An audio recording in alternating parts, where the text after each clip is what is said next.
Oi pessoal, sejam bem-vindos à 10ª videoaula de cálculo 3 e nessa videoaula nós vamos ver sobre o Teorema de Green. Esse teorema ele vai possibilitar mais uma forma da gente conseguir calcular uma integral de linha do campo vetorial. Porque até então, agora a gente conhece duas formas, né? Se for uma função normal, a gente vai calcular que nem a gente sempre calcula. Se for um campo vetorial, a gente pode calcular a partir daquela outra forma que a gente viu lá em campos conservativos. E agora nós vamos ver uma terceira forma de a gente conseguir calcular uma integral de linha do campo vetorial para uma função com duas variáveis. Só que para usar esse teorema daqui, a gente precisa que esses 4 pontos daqui sejam verdades. Então, vamos ver primeiramente como que ficaria isso aqui. Uma integral de linha aqui, a gente pode transformar ela em uma integral dupla. Então, uma integral de linha aqui, a gente vai transformar numa integral dupla. E observe que isso daqui, ó, é aquela fórmula que a gente viu lá no rotacional, né? Então, pode ser que você veja em alguns lugares também, isso daqui, ó, escrito dessa forma daqui, ó. Rotacional da função, fazendo o produto escalar aqui com o vetor k.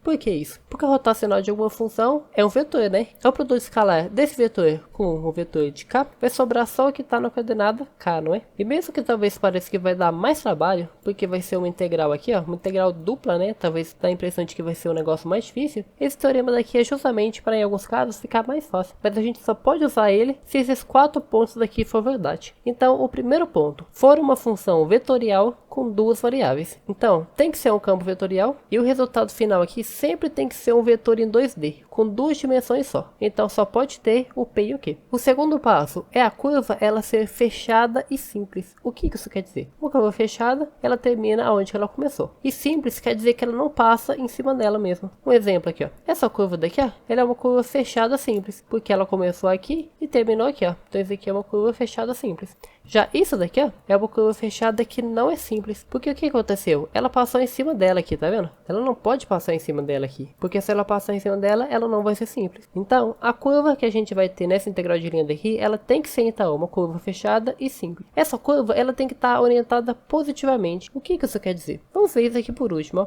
Vamos pegar isso daqui primeiro, ó. P e Q precisam ter derivadas parciais em D. O que é esse D? Se é uma curva fechada simples, você concorda que a gente vai ter uma curva fechada aqui, ó, e a gente vai ter uma área dentro dela? No caso, vamos pegar essa curva daqui como exemplo. Você concorda que a gente vai ter essa areazinha daqui de dentro? Essa área daqui de dentro, ela vai ser a área D. Essa minha área D daqui, ó, todos os pontos que estão aqui dentro precisam ter derivadas que existem. Como assim derivadas que existem? Vamos supor que em algum ponto aqui, ó, não tem uma derivada existente. Como assim não tem uma derivada existente? Vamos pegar um exemplo bem simples aqui, ó. Ln de x. A derivada em relação a x disso aqui vai ser o quê? 1 sobre x. Então, se eu tivesse o ponto 0, 0, por exemplo, ia ser 1 dividido por 0, não é? Esse ponto daqui não ia existir a derivada nesse ponto daqui. Então, todos os pontos aqui, ó, não pode ter nenhum número dentro dessa área daqui que vai quebrar uma das derivadas. Se quebrar uma das derivadas que a gente chegar, seja qualquer uma das derivadas de P ou de Q, então a gente não pode usar esse teorema daqui. A gente só pode usar se o quê? Todos os pontos daqui, nenhum ponto vai quebrar a nossa função. E outro requisito também é que tem que ser orientado positivamente. O que isso quer dizer? A curva, ela vai estar dando para um lado, né? Esse lado daqui, ele sempre tem que ter essa área daqui, nossa, essa área que a gente quer, ele sempre vai ter que ter a esquerda dele. Como assim? Essa curva daqui, eu poderia desenhar ele de duas formas, você concorda? Seja no sentido anti-horário, que é nesse sentido daqui, ó, ou no sentido horário, que vai ser nesse sentido daqui, ó. No final das contas, eu vou ter a mesma coisa. Só que se eu desenhar no sentido horário, aqui, ó, eu tô vindo pra cá, ó. Eu tô vindo pra esse sentido daqui. Quem que tá à minha esquerda? A minha esquerda tá aqui, né? Tá ao lado de fora. E é isso que não pode. A curva, ela tem que ser feita de um jeito, de forma que o lado esquerdo de onde que eu tô indo, seja esse lado de dentro daqui. Então, no sentido horário aqui, mesmo que seja a mesma curva, eu não poderia usar o teorema de Green. Já no sentido anti-horário aqui, eu poderia, porque olha aqui, eu tô vindo para esse rumo daqui. Se eu tô vindo para esse rumo daqui, ó, quem que tá do meu lado esquerdo? É justamente a minha área aqui, ó. Em qualquer lugar que eu for andar aqui, ó, se eu continuasse andando, eu viesse para cá, ó, quem que estaria à minha esquerda? Também a área aqui. Então a curva tem que ser feita de um jeito que a área que vai ser essa parte daqui de dentro esteja à esquerda dos lados aqui que eu estou caminhando. Talvez seja um pouquinho confuso, mas vamos ver um exemplo aqui, que talvez vai ficar mais fácil. Todas essas regras aqui aplicadas. Vamos pegar como exemplo essa integral daqui, ó. É uma integral de linha do campo vetorial, já que tem uma derivada aqui, ó, tanto do x quanto do y, né, um dx e um dy.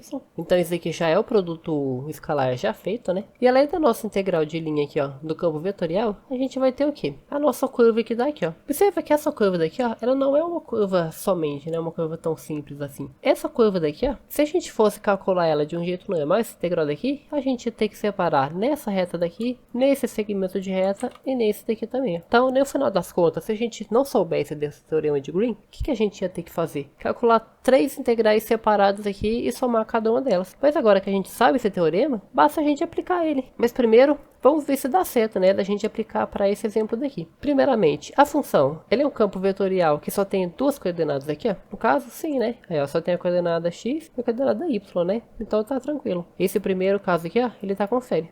Curva fechada simples. Observa a curva aqui, ó. Ela tá começando aqui, ela tá vindo pra cá e pra cá, ó. É uma curva fechada. No caso, ela tá fazendo um triângulo certinho aqui, né? E ela não passa em cima dela hora nenhuma. Ela não é tipo um 8, né? Que cruza ela mesma aqui, ó. Então, ela é uma curva fechada simples. Então, esse caso aqui, ó, também se confere. Orientada positivamente. Vamos ver aqui, ó. O lado interno dela tá sempre do lado esquerdo? No caso, o lado interno dela é essa parte daqui, ó. Essa parte daqui, ó, tá sempre do lado esquerdo? Sim, né? Porque se a gente tá andando pra cá, no sentido anti-horário aqui, ó, ele sempre vai do lado esquerdo aqui, ó, ficar a nossa parte interior, né? Ó, lado esquerdo aqui, lado esquerdo aqui. Esse aqui tá indo pra baixo, o lado esquerdo dele é esse lado de dentro, né? Então tá certo. Esse terceiro ponto daqui, ó, ele também está completo. Tá certinho. Agora, o último ponto aqui, ó. P e Q tem derivadas parciais em D? Então vamos ver aqui, ó, se tem alguma ponta aqui que está quebrando essas derivadas aqui. Primeiro vamos ver qual que é a nossa função vetorial. A nossa função vetorial é o que está multiplicando o dx e o dy, né?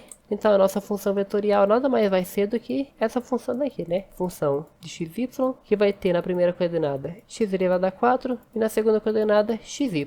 Só observando a função aqui, a gente já consegue ver que ela não quebra em nenhum momento nesse parte interna daqui. Na verdade, ela não quebra em momento algum, né? Porque geralmente o que quebra uma função é quando ela está dividida por alguma coisa e essa coisa não pode ser zero, né? Ou quando tem uma raiz e essa raiz não pode ser negativa. Ou um logaritmo também, né? Não pode ser um logaritmo de zero, de número negativo. Mas aqui, ó, não tem nada disso. A função é só uma função algébrica normal, né? Quadra coordenadas aqui. Então, se a função não está sendo quebrada em nenhum momento, as derivadas também não vão ser quebradas. Porque pensa aqui comigo, ó. Ln de x. A derivada dela é o quê? 1 sobre x. O que quebra a derivada dela? Se o x for zero. Mas se o x for zero, a função original aqui também quebra, né? Então, o ponto que quebra a minha função original também quebra a minha derivada. Se minha função original não quebra em nenhum momento, a derivada também não vai quebrar. Então, se essa função daqui, ó, ela não está sendo quebrada em nenhum momento, as derivadas dela também não vão ser quebradas. Então, esse quarto ponto daqui, ó, ele também está confere. Então, já tem tudo certo para poder usar o teorema de Green. Então, agora, vamos usar ele, então. Vamos, então, separar uma integral dupla e fazer a fórmula do rotacional aqui, né? Só que aqui no caso só vai ser um escalar mesmo, né? Não vai ser vetorial que nem de fato é o rotacional.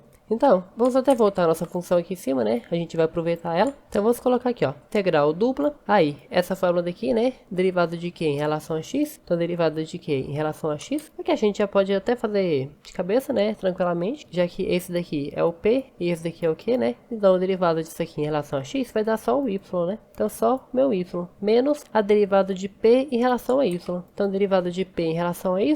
Aqui não tem y nenhum, né? Vai ser zero isso aqui. Então, y menos zero. Beleza. Agora a gente vai ter que definir os nossos intervalos, né? Que nem a gente fazia lá em cálculo 2. O x vai de quanto até quanto e o y vai de quanto até quanto. Mas se esses intervalos, eles vão ser com base no que exatamente, né? Porque lá em cálculo 2 a gente fazia isso quando a gente tinha uma área. E aqui vai ser a mesma coisa. Mas que área que é essa? É justamente essa área que tá aqui no meio. Essa área que está sendo delimitada pela essa curva fechada daqui, ó. Que faz sentido, né? Já que a gente está chamando essa curva de D. Se a gente for olhar na fórmula aqui, a gente vai fazer a integral com base na área de D. E aqui tá bem tranquilo, né, da gente delimitar os intervalos. Porque olha aqui mesmo ele já fala qual que é a função que tá usando para essa descida daqui, né, que é y igual a 1 menos x. Então y tá indo do zero, né, até o 1 menos x. Por que 1 menos x, né? Porque a altura que ela vai variando, né, com base no x. Então observe que o que? O y, ele tá em função de x. Então ele que tem que vir na minha integral interna. Então o y ele tá indo do zero até o 1 menos x. Então, esse daqui ó, é a integral de y primeiro, né? Então, de y primeiro. E depois, o x, ele tá variando do zero, né? Dessa parte daqui até o 1. Então, bem tranquilo, né? Então, o x variando do zero até o 1. Então, por fim aqui, ó, na última integral, a gente vai integrar em relação a x. Então, agora, só resolver essa integral daqui, né? Bem tranquilo. Aí, esse aqui, eu vou até apagar esse menos zero daqui, ó. Só para ficar um negócio mais bonitinho da gente ver, né? Então, só fazer a integração agora. Integrar primeiro em relação a y e depois em relação a x. Então, vamos fazer essa integral daqui primeiro, ó. Integral de y em relação a y vai ficar, então, y ao quadrado dividido por 2, né? Então, y ao quadrado dividido por 2. Essa daqui é só essa integral daqui, ó. Só a integral de dentro. Aí depois, então, eu vou substituir esse y por isso, menos isso. Então, 1 menos x e 0. Então, vai ficar, então, 1 menos x ao quadrado, né? Dividido por 2, menos 0 ao quadrado dividido por 2. Que vai dar 0, né? Eu nem vou escrever, então. Aí, fazendo os produtos notáveis disso aqui, vai dar o primeiro ao quadrado, menos 2 vezes a multiplicação dos dois. Então, menos 2x, mais o segundo ao quadrado. Então, mais x ao quadrado. Isso tudo dividido por 2, né? Eu posso até colocar o dividido por 2 separadamente aqui, ó. Vou colocar então isso dividido por 2, isso dividido por 2, isso aqui dividido por 2. Só separei o denominador. Pra quê? Pra que esse aqui, ó, eu posso cortar ele, ó. Então eu vou cortar ele e vai ficar só um x normal. Menos x. Então, o que é isso aqui? É o resultado só dessa integral daqui, ó. Agora, eu ainda tenho que integrar em relação a x, né? Então, vamos colocar aqui, ó. Integral definida de 0 até 1. Só tô copiando isso aqui, ó. Em relação a x, né? Dessa integral daqui.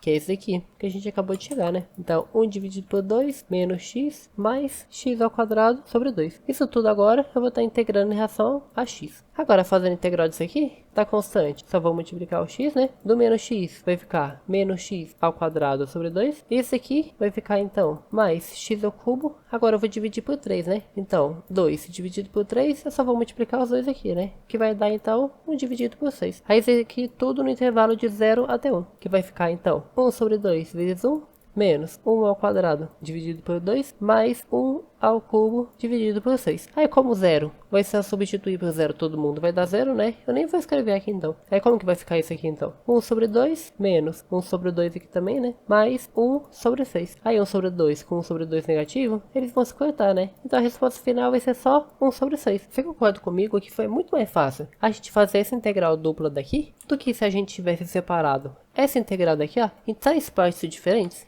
Uma parte para essa reta de baixo, uma para essa reta daqui e uma para essa reta daqui. Só que antes de usar esse teorema daqui, sempre verifique se você pode. Sempre verifique então se essas 4 regras daqui são verdadeiras para o seu caso. Então, esse é o teorema de Green. É um teorema que facilita bastante, né, a gente resolver essas integrais aqui. Principalmente quando a gente tem que separar ela em várias partes. Só que aí acaba que vira uma integral dupla, né? Então você tem que saber fazer muito bem uma integral dupla. Que nem foi o caso desse caso daqui, ó. Em uma região que não é retangular, né? Mas se você souber fazer uma integral dupla muito bem, você vai se dar super bem com esse teorema daqui. Ele vai facilitar bastante para você. Mas se você não souber também, pode pedir ajuda aí nos comentários que eu vou estar tentando ajudar todo mundo. Dito isso, até a próxima videoaula.